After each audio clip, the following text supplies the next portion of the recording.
All right, guys, I'm back and I'm here to discuss with you today, and I think this is really important for players, and this is about the 5-and-5 system.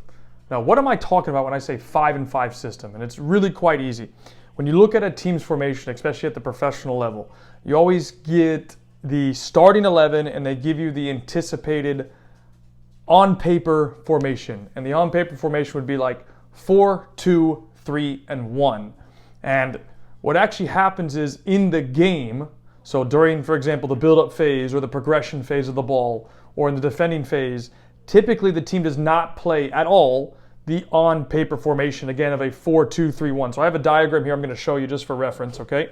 So if you can see here, right, I lined them up in a 4, 2, 3, 1. So you can see it, 4, 2, 3, 1 with a back 4, 2 defensive pivots, and an outside player, so a 7, 11, a number 10, and a number 9.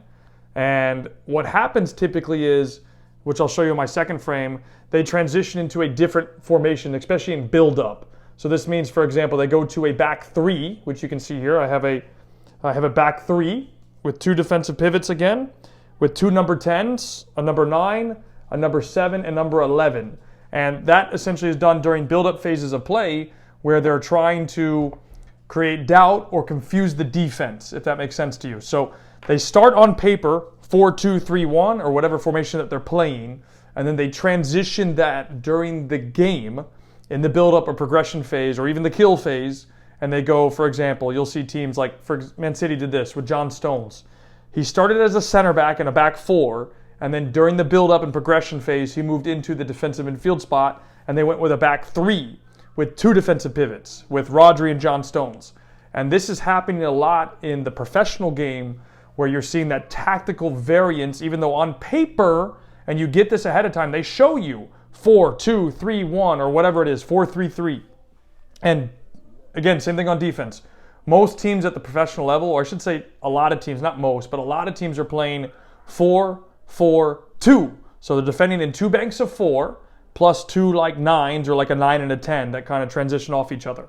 So again, on paper, they're 4, 2, 3, 1, but in the offensive phase, they're really 3, 2, 4, 1, or whatever the number is. And then on the flip side, on the defensive side, it's 4, 4, 2. And just the on-paper formation is one way. The attacking system is another way. And the defending system is a third way.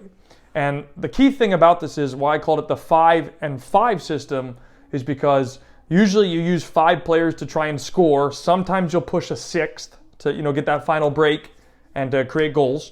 But then you leave 5 typically, sometimes it's 4, but typically 5 players to be prepared for the counterattack or transition.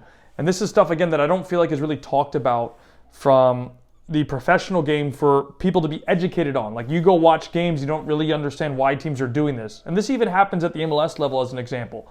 And it's just stuff that I feel like needs to be talked about to help the development process of kids, because these tactical variances are really accelerating in modern football now. So you just need to understand, like, if it's a too long don't read or too long don't listen, take this away, that you're going to have a on-paper formation, again, using the 4, 2, 3, 1, but then most teams transition into a build-up or progression phase or even a kill phase where they do, for example, 3, 2, 2. So you got your back 3, 2 defensive pivots, 2 attacking pivots, left, right, and 1. So it's like a 3, 2, 2, 3 as an example. And then defensively, let's say they want a high press. They're going to typically go in, or a formation that's used a lot is a 4, 4, 2 defensively. So they get really tight narrowly, and then 2 target players up front to try and press and squeeze and cover shadow. And I hope that makes sense. I hope that teaches you what the 5-and-5 is and the systems that are used during the game. And we'll see you in the next video. If you like what I'm doing, please make sure you smash that like button, hit the subscribe, and ring the notification bell. And we'll keep putting out great content for you. See you guys later.